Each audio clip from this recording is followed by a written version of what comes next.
A very good morning to all students. This is online teaching video number 38, class 10th, subject geography, lesson first.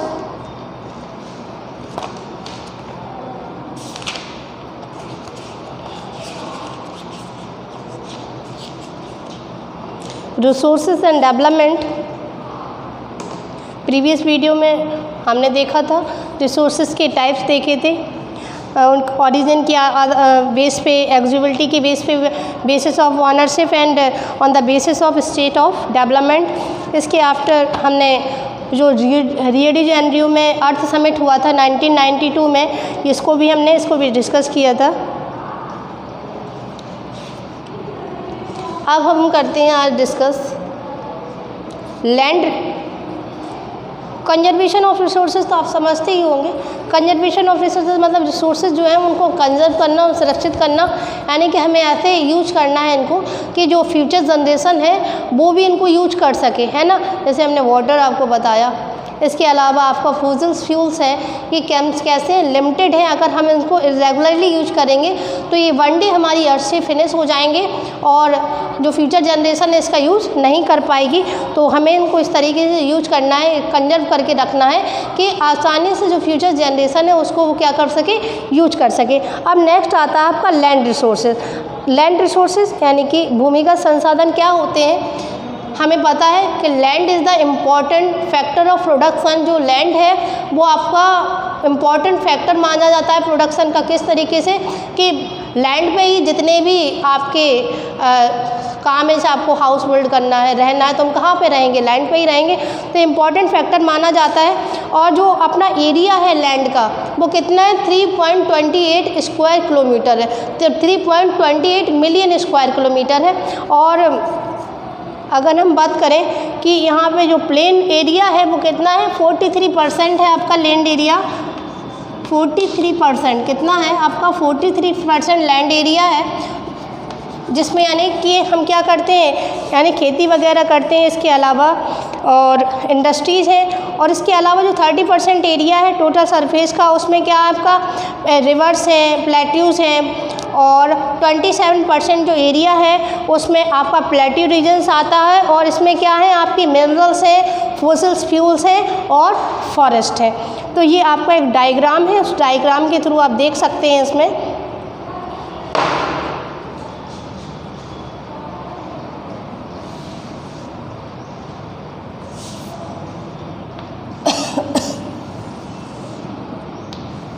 देखिए इस तरीके से diagram बना हुआ है।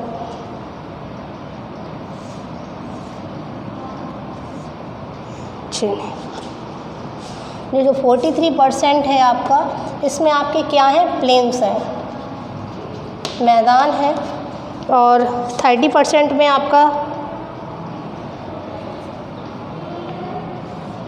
30% में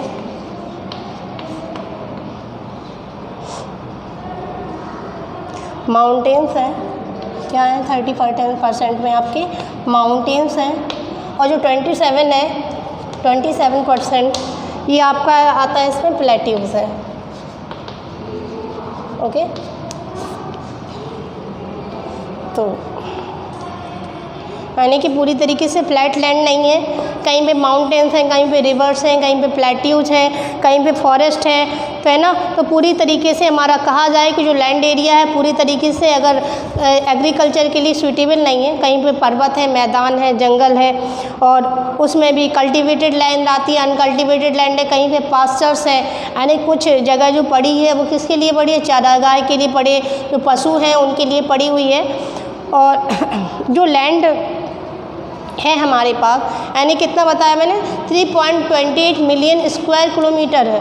तो उसमें पूरा का जो अपने पास एरिया वो 93% है। कितना है, 93% है, क्योंकि जो 7% एरिया है वो कुछ आपका जम्मू एंड कश्मीर में है। और कुछ एरिया वो चाइना और पाकिस्तान से लगा हुआ है। मतलब कि कह नहीं सकते कि पूरा वो एरिया हमारे अंडर में है कि दूसरी कंट्री, इसीलिए उसमें क्या बना रहता है, हमेशा विवाद।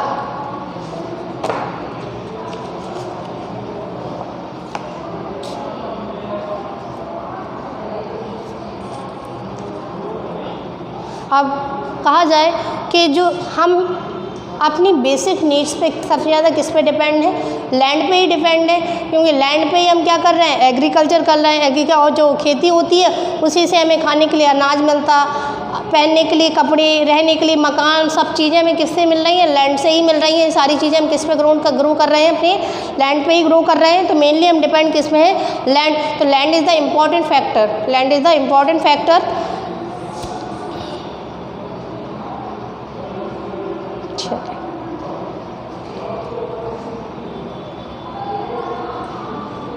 ये आप डायग्राम ज़रूर देखते जाइएगा।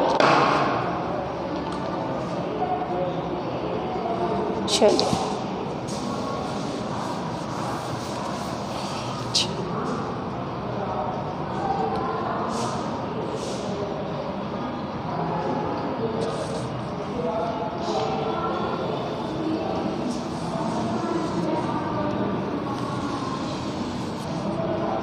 गोल नहीं बना।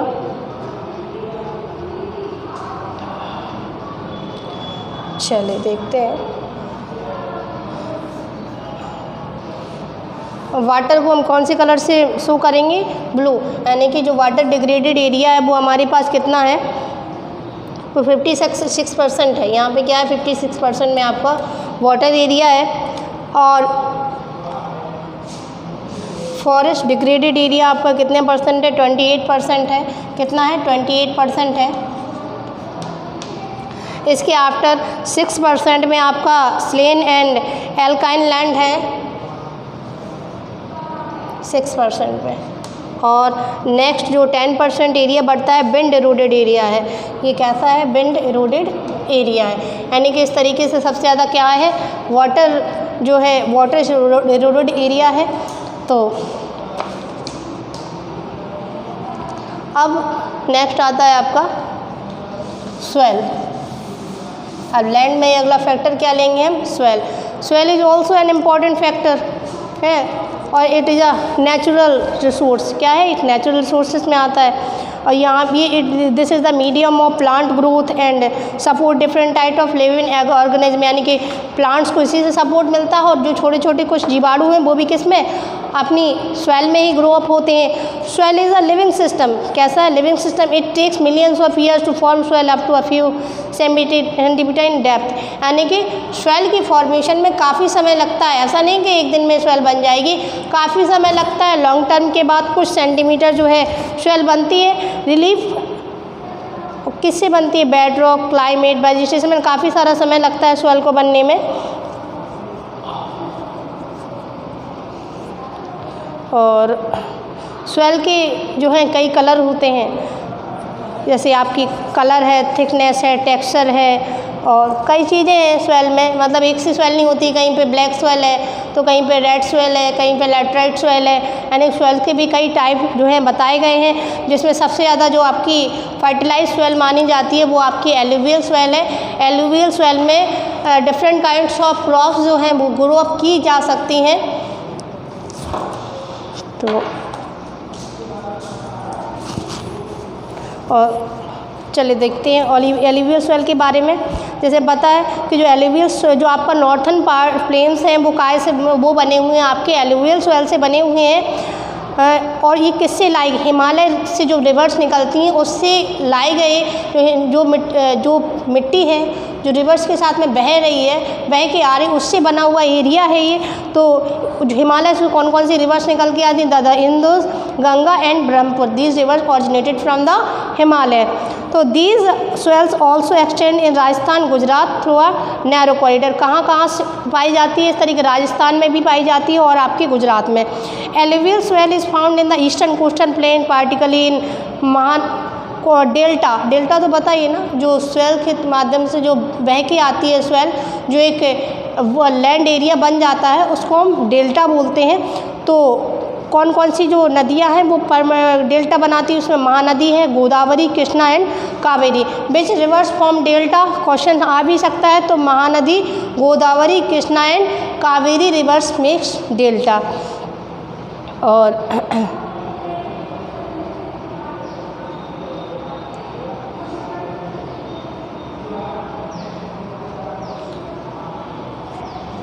चलिए इतना ही रहने देते हैं आज।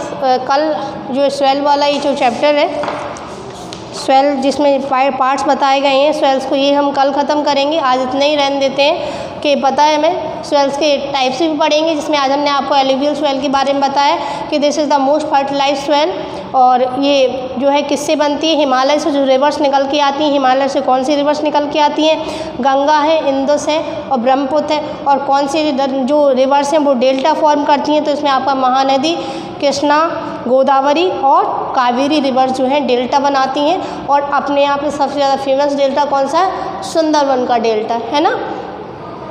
Now that's enough for today, we will continue the remaining chapter in our next video. Thank you and have a nice day.